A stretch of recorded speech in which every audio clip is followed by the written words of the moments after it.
We have a gigantic 90-day fiance spoiler with Jess. So spoiler alert. If you guys don't want to know the spoiler, do not continue to watch. But for everyone else that wants to know the spoiler, let's jump right into it. And first off, number one, we have to give credit and thank you to Soap Dirt. Soap Dirt, they did all the research. They found all this crazy info. So I'm putting a link above or below this video to the article if you want to check out more of this story. So what is the spoiler with Jess? Well, Jess actually met someone else named Brian Hanvy and married him. Yes, Jess, who was, originally with Colt. She was dating Colt. Their relationship really didn't progress very far, I thought. They really only hung out a handful of times, but for some reason on the show, Jess and even kind of Colt were talking like their relationship was some huge thing, but in reality, it didn't seem like it was really that serious. But anyway, obviously, we all know they ended their relationship now on 90 Day Fiance. Colt cheated,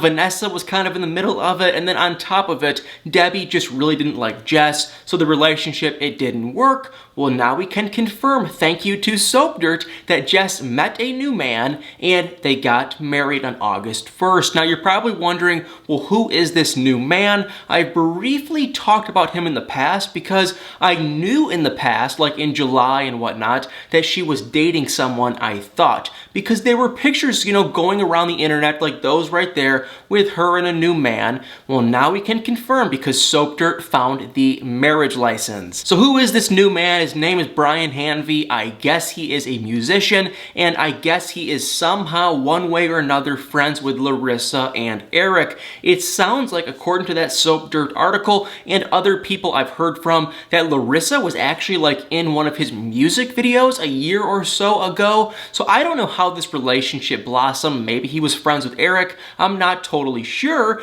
but now everyone's kind of pointing their fingers and saying, oh my God, it really looks like Larissa had to have been the one that introduced Brian to Jess. So technically, Larissa kind of just formed this marriage because, like I said, now they are married. And how do we know that they got married? Well, once again, Soap Dirt, they got the marriage certificate. And I'm going to put a link above or below this video if you want to check it out, but it's a real deal thing. And it appears that they did get married on August 1st, my mom's birthday, so kind of funny. And the funniest part for me is they got married in Michigan, which is my original home state. So it is kind of just a funny circle of events, but yes, they are married. The odd two things I will say really quick is that I am just so shocked and surprised that number one, he is only 25 and it appears that she is 27. Now, I don't know if I'm reading something wrong in the marriage certificate, so correct me if I'm wrong, but it really looks like it says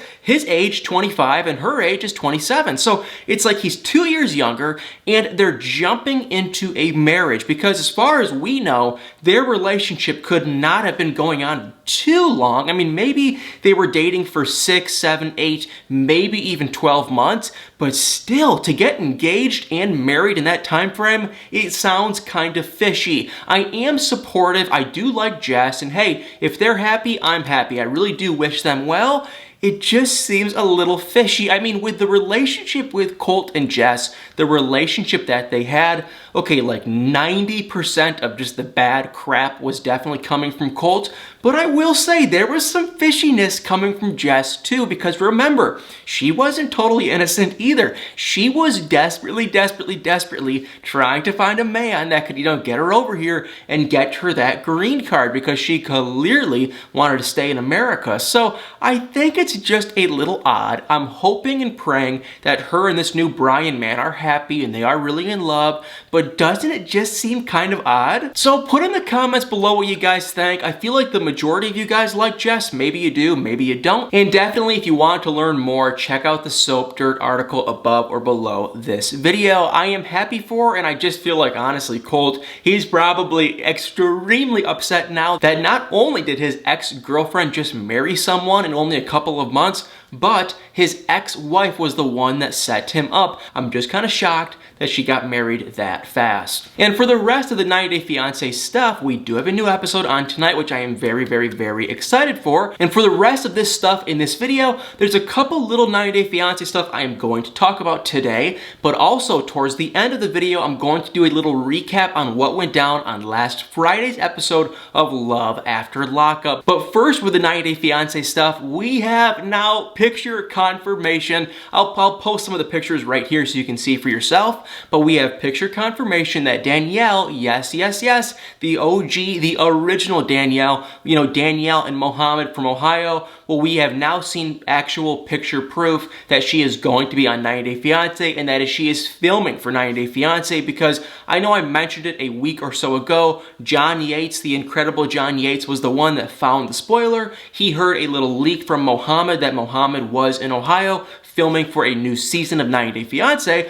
Well, now we have seen picture proof of Danielle with a camera crew, and that only means one thing, that Danielle is now filming for 90 Day Fiance with some capacity. I don't know what the show is about. I have heard it is about the single ladies of 90 Day Fiance, but now, as I'm telling you guys this, I'm kind of coming up with a little theory in my head, because remember that Ed was spotted filming too, and he was with a woman, and it appeared that he was on a date. Now, I know a lot of you guys are probably thinking, who in God's name would ever want to go on a date with him? But let's not go there. All I'm trying to say is my little conspiracy theory is, I wonder if this is just a 90 Day Fiance single people dating show, because Ed, he is clearly single, and he was clearly on a date when he was filming. Danielle is clearly single, and we have heard from several people that her little spin-off series is going to be about her and her dating life. So at first we heard rumors that it was a women of the 90 Day Fiance world dating series, but maybe it'll just be the people of 90 Day Fiance, the single people, men and women, and maybe Ed will be wrapped into this new show too. I have not heard any, leaks or spoilers on when this show is going to air, but I'm telling you what, guys, I am excited. But unfortunately, if I had to guess, I would probably say that it probably won't air until like spring. I know, I hate to say that, maybe even more like Christmas, winter time, because I just feel like it takes a few months to film and then to edit and this and that, and then they have to advertise it and promote it. So yeah, probably not till spring. Boo-hoo, kind of sucks, but maybe it'll be sooner. And last but not least, before we go over to Love After Lockup and what went down on the last episode, I want to really quickly talk about something that I find so unbelievably hilarious, and that is Colt's OnlyFans account. Now, we have all heard from so many different people about Colt's OnlyFans and these pictures, and yeah, they aren't the prettiest of pictures. Okay, well, the amazing YouTuber Your Wet Sock actually paid to get into his OnlyFans account, and he went in and he saw everything, and now it sounds like there are a ton of people that did sign up for his OnlyFans account, and they did not get what they were paying for. For some reason, they thought they were gonna get some real deal pictures of, downstairs, and I don't want to get into detail, but you know what I'm talking about. I think they thought that if they signed up for his OnlyFans, they were going to see everything. But on his OnlyFans, you really don't see everything. They are weird, they are odd pictures of him. There are definitely pictures of him in his living room with not a, huge wardrobe on. That's all I'm going to say. But it is not the full deal, the full real deal where you can kind of see everything. So it sounds like there are actually a ton of people, I was reading on Reddit, that paid for a subscription to his OnlyFans account, expecting to see everything. And then when they paid and joined, they were extremely disappointed. Now, you're probably wondering and thinking and saying to yourself, who in God's name would ever pay to ever see that? And I don't even know why, who, when, where, or what, but yeah, people did actually pay for it and they wanted to see it. Surprising, I know, and now they're pretty disappointed. So craziness, I don't even know what to say or comment. I have already seen enough of his stuff. And still to this day, I cannot even believe more than like 3 or 4 or 5 people ever signed up for his OnlyFans. But hey, to each their own. I guess every guy and girl has different taste in, I don't even know, romantic relationship stuff. So yeah, not my style, but hey, if you like it, you do you. And now on for the grand finale of this video, and that is what went down on last Friday's episode of Love After Lockup.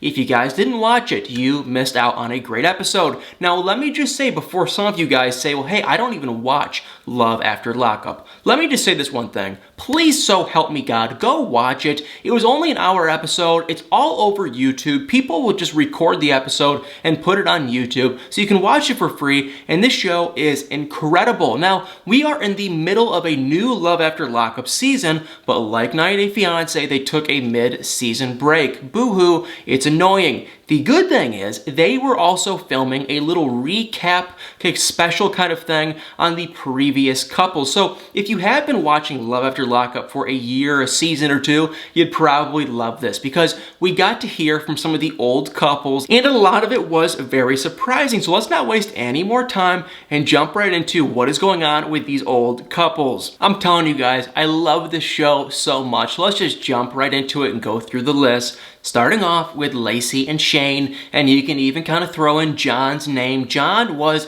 Lacey's ex-fiance, whatever. They were dating for years and years and years, and then she ended up meeting Shane while engaged to John, and they were both in prison. But for whatever reason, she really liked Shane, and she ended up pursuing Shane, and then they even got married, and then their relationship kind of crumbled a little bit. She was going back to John, and then this and that, and they kind of had their fair share of issues. I was here on the sidelines rooting for them the entire time. I was rooting for Shane and Lacey. Shane, I like the guy. He reminds me of my best friend, Zach. He just seems like that kind of a party guy. He's always down to have a good time, to party, to kind of just, he's just one of those kind of guys. I like the guy. And Lacey has kids, and he actually seemed to be a pretty good father figure for how young he is. So I was rooting for them, and their relationship on the last season of Love After Lockup appeared to be done because it really looked like Lacey kicked out Shane, and this John guy moved back in. Well, we found out on Friday that number one, John is back in prison, and number two, Lacey reached out to Shane, and they basically just hashed out their differences, and she told him to move back in. Let's start anew, let's start fresh, and let's work on this relationship. And it really does appear on social media that they are together, they are happy, and they are doing well. Fingers crossed it keeps going that way. I don't love the fact that, John is back in prison. I don't know how all that timetable worked because Shane even kind of said it. Shane was like, well, I wonder if, he didn't go back to prison, if she would be calling me. Now, I hope to God that she still would be, and I think she probably would. I think it would mean a lot more to him if John wasn't in prison and Lacey was still calling him. I think that would really mean a lot to Shane. But not really how it plays out, I don't think. But either way, they seem to be happy, they seem to be doing well, and that is amazing. And now on to a couple that really is not doing so well, and that is Angela and Tony. They were just a hilarious couple because they were constantly fighting. Tony was constantly cheating on her with who knows who, and they ended up getting married in the end of the season. Now, this whole time, I was just saying, Angela, do not marry him. You could clearly see that Tony was texting other women, he was cheating, he was lying, and he was never going to change. But for some reason, Angela, she kind of just seemed so desperate and she actually married the guy, which yes, wrong move on her part. And then one thing led to another, and after they did get married, their relationship crumbled and it was done and it was ruined. And at the time of filming, they hadn't spoke to each other in like 4 or 5 months. Now, I don't remember exactly what went down if Angela caught Tony cheating again, because as far as I remember, it was always one or the other. It was always that Angela caught Tony cheating and then she'd be really mad, and then a day or so later, Tony would come back, he would apologize, and Angela would forgive him. And that went back and forth like that, like 4 or 5 times. It was always back and forth. First he would cheat, then he'd apologize, then she'd forgive him, and it would just keep going back and forth. Now, as far as I could remember, I thought that Angela and Tony were on good terms when the season ended, I thought, but maybe he did cheat on her again. I don't remember, but this new season started with them, being in a horrible place in their relationship, and they hadn't talked in 4 or 5 months because Tony was talking to other women. And then at the end of last Friday's episode, it did look like Tony finally showed up after literally like 4 or 5 months and said, hey, we are still married. I still love you. And he even told the producers of Love After Lockup that he thinks if he can just sit down and kind of calm her down and talk to her, she'll probably take him back, which is just horrible and wrong. And I am so sick of this Tony guy just using Angela, and I have been sick of this the entire time. And now we are starting to kind of get to a point where it's like, Angela, if you ever take him back, you just shame on you. You should have learned your lesson. He hasn't cheated on you once or twice. I mean, it's been like countless, 5, 6, 7, 8, 9, 10 times. You should be smart enough to just hold your ground and say no and get out of here. So if she does take him back, honestly, at this point, shame on you, Angela. But the way she looked, I mean, she was walking around with a bat in her hand. She didn't seem happy. So I don't think, she's gonna be taking him back anytime soon. She did talk about trying to go back online and meeting another man in prison, which is kind of odd, but hey, like I always say, to each their own. Then we saw Andrea and Lamar, and if you don't remember, they actually did end up moving to Los Angeles. They moved to LA. Lamar, he wanted to go there so bad. They did a family vote, and the family voted that they should go to LA. Pretty much everyone was on board except Andrea. She was devastated. She did not want to go. She loves living in Utah. You have to remember, she is so in touch and just close with her religion, and her religion appears to be very big and popular over in Utah, and I don't think so much in LA. So she is devastated. She was not happy about the neighbor that they moved into. It just, everything in LA is more expensive, so the house is a little bit smaller. It might not be in the best neighborhood, and she was not happy. And I don't know what honestly is going to happen with these two. I think that their relationship is probably really going to hurt with them living in LA, because now they're going to have different influences, and Andrea is just constantly going to be upset and mad because she does not want to live there. So I don't really know what's going to happen, except I don't think it is going to be good. We have seen on a preview for the upcoming episodes with Andrea and Lamar that something goes down. I don't know for sure what, but something does go down where Andrea is just like, this is it. I'm done. I'm over you. So I don't know if Lamar cheats. I don't know what goes down, but I just think that living in LA is really going to hurt their relationship, and inevitably, they probably are just going to have to just end it and be done, because I think Lamar so desperately wants to be in LA, and Andrea wants to be in Utah. I like them separately as people, and when they're doing well, I like them together, but I just feel like they're not the best couple. Then we saw Michael and Sarah, and oh, this is just another couple. They're like Tony and Angela, kind of. They're weird, they're crazy. Michael, I think, is just hilarious. Michael is one of those kind of guys. He is a hustler. He's always trying to do something to make a couple bucks. And it's like, I think last I knew, he was dating other women that would basically just send him money. So he's always doing something. He always has something on his sleeve. But he was married and had 2 kids with this woman named Sarah. Their relationship was horrible. Michael was never, ever, ever, ever there, which made my heart melt because, like I said, they have 2 little kids together. And, the kids, they wanted to be in touch and in contact and know their dad to a certain extent. They are pretty young, but they definitely wanted to have a relationship with him. And he was never, ever, ever around. So now Sarah, she is still in New York. Michael is bouncing around. He's now in Miami with one of his women, and he was like sitting in his bathroom with the shower on so this woman couldn't hear him talking to his baby mama. So I mean, it's just like, this guy is so hilariously just weird and bizarre. But yeah, Sarah and Michael, obviously they are not together. There was a rumor that Sarah might have possibly been pregnant. Okay, well, we found out in the episode, no, she is not pregnant, and in fact, she has met another man. Now, this man, she met him through social media. They appear to actually be doing pretty well. He seems to just be a level-headed, normal person. Nothing against Michael, but, the complete opposite of Michael. He's just really level, normal, mature. It looks like he really has, some good stuff going for him, which I think would be great for Sarah and great for her 2 kids. Maybe they can get married. Maybe they can start their own family. And in the episode, she was on a date with her man, and she did say that she is going to be having a birthday party for her daughter. It sounds like Michael might actually be coming up for it, and if he does come, she invited her new man to come to the birthday party, and she was like, gosh, I think it might be a good idea if you meet Michael. Maybe you should meet him before, this, that, and the other.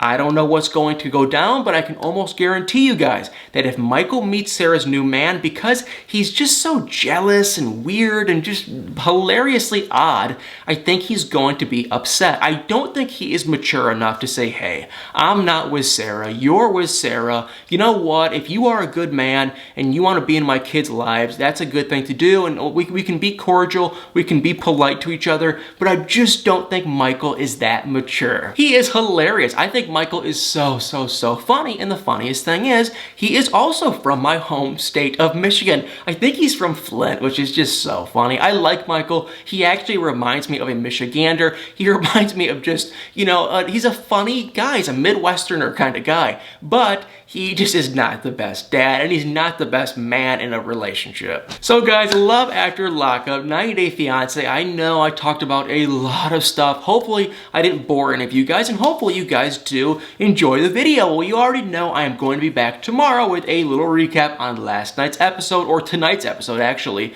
of 90 Day Fiance, so keep in touch for that. And in the meantime, make sure to hit that like button, hit the subscribe button. If you haven't already subscribed, comment below your thoughts, and stay tuned for many more videos.